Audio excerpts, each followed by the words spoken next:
And they've even got covered seating too if you want cover. I think, wasn't there a picnic bench here before? But the airport is that way. There's one coming in.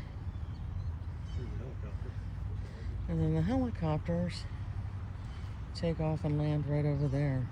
Basically at the end of the runway. And this is Warbird Park.